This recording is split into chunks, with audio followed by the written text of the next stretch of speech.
9시 43분 구간 지나가고 있습니다. 양시장 1%대 상승 흐름 유지되고 있는데요. 작전 타임 시간입니다. 오늘 감독에는요, 토마토 투자자문의 박준현 운영위원 모셨습니다. 안녕하세요. 네, 안녕하세요. 이번 주말은 그래도 저번 연휴보다는 좀 편하게 쉬셨죠? 이번 주요? 네.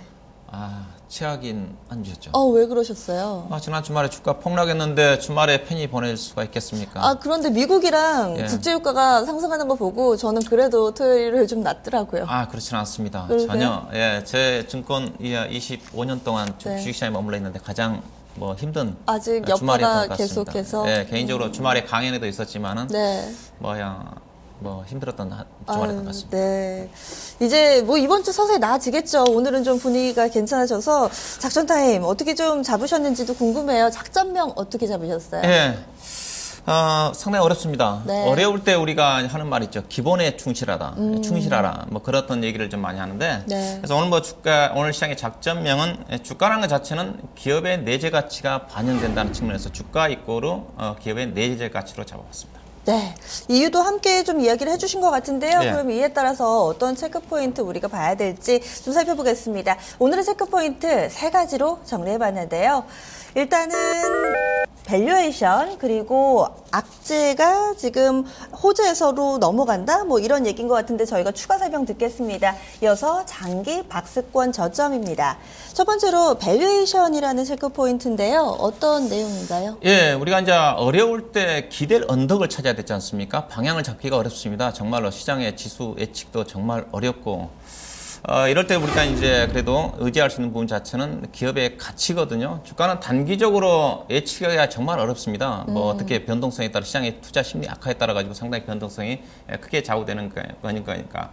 그렇지만 주가는 길게 보게 되게 되면 기업의 내재 가치에 따라가게 돼 있거든요. 그렇던 관점에서 오늘 시장 체크 포인트는 이제 국내 코스피 시장의 밸류에이션을 좀 먼저 보고 우리가 우리나라 시장 자체가 어느 정도 위치에 있는 거를 네. 좀 판단을 좀 해야 될 것 같은데요. 많이 언급됐던 부분입니다. 우리가 이제 주가가 하락 국면에서 그래도 하방이 지지할 수 있는 밸류에이션은 우리가 투자 판단 지표로 보면 주가 순자산 비율인 PBR입니다. PBR은 과거의 자산이거든요. 과거의 국내 기업들이 가지고 있는 돈을 벌었다든가 어떤 자산의 같은 가치, 즉 과거의 자산이고 또 반면에 이제 미래 수익성과 관련된 가치 자체는 이제 PE라든가 ROE로 나타나는데 미래 수익성 자체는 향후의 경기라든가 실적 자체가 불투명한 상황에서는 별로 의미가 없습니다. 그렇기 때문에 주가 순자산 비율인 PBR 자체가 현재 어떤 하락 국면에서는 그래도 지지할 수 있는 그런 의지할 수 있는 가장 그런 지표라고 좀 볼 수가 있을 것 같은데 표를 보시게 되게 되면 현재 코스피 시장의 밸류에이션이 PBR로 주가 순자산 비율을 보면 증권사 자료를 보면 2월 12일 기준에서 0.864라는 그런 좀 나오고 있어서 올해 12개월 예상 실적까지 감안하면 그런 수치를 봐야 될 것 같은데 0.86이라는 것 자체는 청산가치 대비해서 약 14% 정도 할인을 받고 있는 장부가치 대비해서 할인하는 수준이라고 보시면 될 것 같고 과거의 역사적으로 본다면 금융위기 거의 수준에 육박할 정도로 주가 자체가 많이 빠졌다고 봐야 될 것 같습니다. 국내 기업들이 실적은 안 좋지만 그래도 연간 80조 원 정도의 단기 순이익 지속적으로 쌓아가는 그런 과정이 있거든요. 그렇던 관점에서 낮다고 좀 봐야 될 것 같고 그 다음에 이제 개별 기업으로 본다면 국내 대표적인 코스피 시장의 지수를 좌우지하고 있는 삼성전자를 중심으로 한 하이닉스라든가 LG전자라든가 현대차와 관련된 PBR 지표를 본다면 대체로 다 지금 PBR 지표가 1.1배 아래 되는 수준입니다. LG항만 1.6 정도까지 PBR 지표상으로 약간 높은 수준이지만 전반적으로 PBR 지표 자체가 청산가치 아래에서 거래되고 있다는 측면, 즉 PBR 1배 아래라는 것 자체는 웬만해서는 하방이 지지가 될 수 있는 그런 지표로 작용하고 있다는 측면에서 현재 코스피 지수 1800포인트 초반 자체는 충분히 낮은 수준의 과거 역사적이라든가 현재 개별 기업들의 밸류에이션을 본다는 낮은 수준에 위치하고 있다는 점을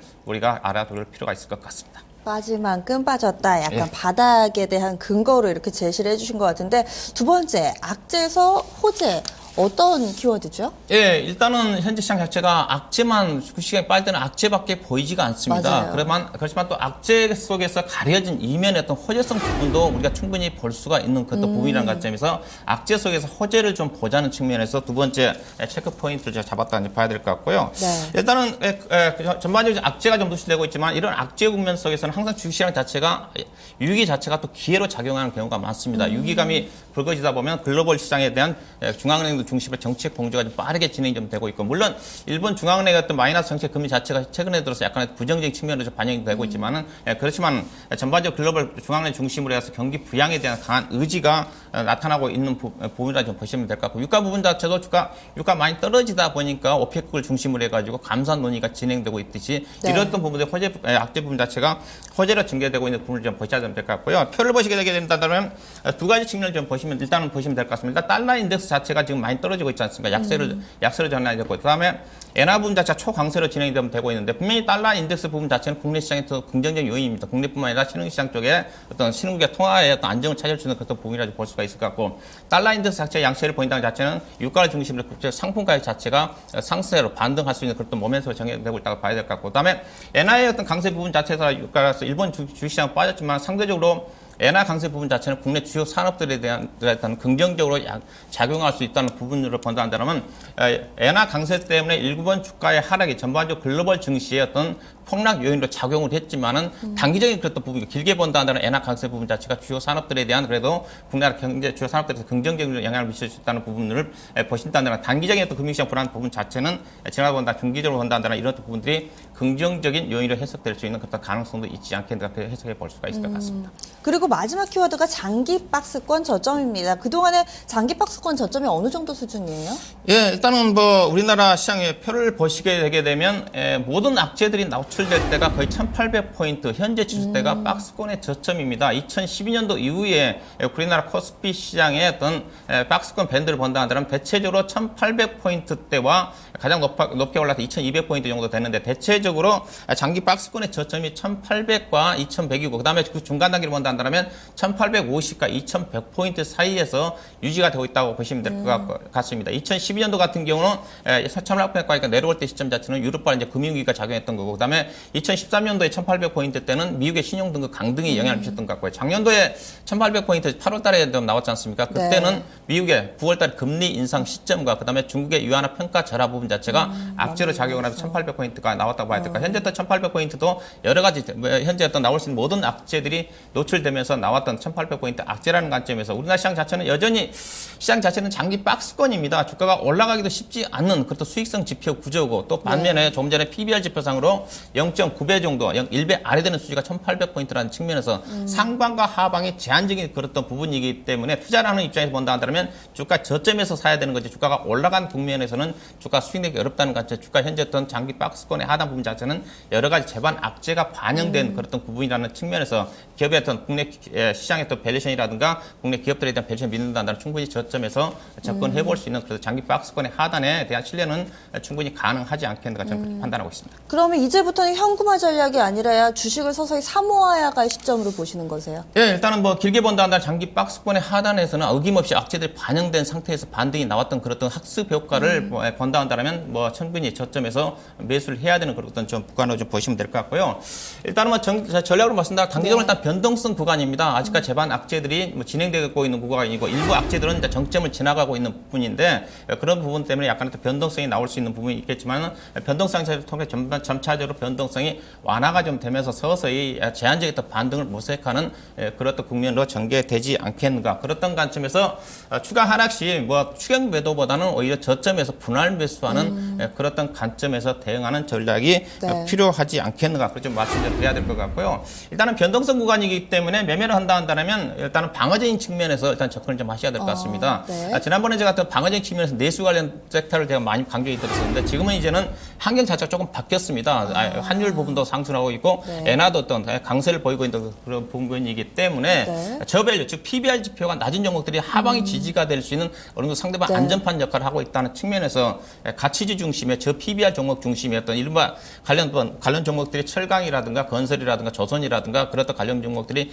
대상이 좀 될 것 같고요. 반면에 이제 고밸류 성장주 관련 종목들은 약간 어떤 리스크 관리가 필요하지 않겠는가 봐야 될까. 대표적으로 성장주 관련 종목들이 지난 주말부터 많이 빠졌지 않습니까? 제약주라든가 네, 그렇죠. 바이오 헬스케어 관련 종목들이. 왜냐하면 성장주들이 약세를 보이는 국면은 글로벌 금융시장이 불안할 때 상당히 변동성이 커집니다. 과거에 2008, 9년도에 유럽발 금융 위기 때, 서프라임 위기 때 가장 낙폭이 컸던 것들이 조선주들의 고성장 때문에 주가 많이 떴다 급락을 했었거든요. 네, 최근에도 유럽 쪽에 다시 금융위기가 좀 불거질 가능성이 커지면서 금융시장들이 상당히 불안하게 움직이지 전개된 국면 속에서는 고성장주들이 상당히 변동성이 커진다는 관점에서 일단은 글로벌 시장이라든 국내 시장의 금융시장의 안정을 찾을 때까지는 고성장주들은 어떤 방어적인 관점에서 반등 시전에 약간 비중 축소하는, 오늘도 보면 셀트리온의 종목들이 고점에서 올라가다 많이 밀리는 흐름이 좀 나타나고 있지 않습니까? 네, 그렇던 네. 관점에서 단기적으로 방어적인 관점 접근하시고, 그러나 시장이 1900포인트 안정을 찾고 난 다음에는 다시 성장주들이 부각될 가능성이 네, 크다는 네, 관점, 네. 단기적으로 안정을 찾을 때까지는 저베타 관련 종목들의 어떤 종목 네. 중심으로 해서 매매를 하고, 고성장주들은 반등 시 비중 축소하는 그런 매매 전략이 필요하지 않겠습니까? 그동안 내수나 뭐 바이오 제약 이쪽 얘기해 주셨는데 지금 스탠스가 약간 바뀌신 것 같은데 자본재나 산업재 소재 얘기해 주셨는데 OLED 같은 경우는 앞서서 좀 좋게 봐주셨는데 이쪽도 약간 좀 스탠스가 바뀌셨어요? 네, 이쪽은 어떠세요? 업황이 확실하게 좋아지는 쪽이고 수급도 괜찮은 부분입니다. 그래서 이런 부분들은 뭐 충분히 접근이 좀 가능하지 않겠는가 보고 있습니다. 네, 그러면은 보시는 섹터 한 번 더 정리를 해주시죠. 일단은 뭐 실적으로 본다 하더라도 그래도 소재 화학 쪽 괜찮고요. 그다음에 이제 PBR, 저PBR로 본다 하더라도 철강이라든가 건설이라든가, 개인적으로 건설이라든가 건자재 쪽을 좀 관심 있게 좀 봐야 되지 않겠나 좀 보고 있고, 코스닥 시장에서는 반도체라든가 OLED 관리 장비 종목 중심으로 선별적인 접근이 필요할 것 같습니다. 네, 알겠습니다. 말씀 고맙습니다. 네, 고맙습니다. 오늘의 작전 타임이었습니다. 다시 한번 확인해 보시죠.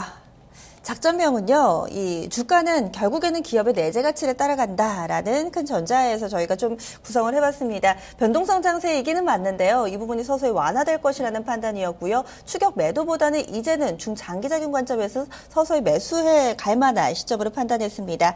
이에 따라서 화학, 철강, 건설, 건자재, OLED 장비주에 관심 갖자라는 의견 나왔습니다.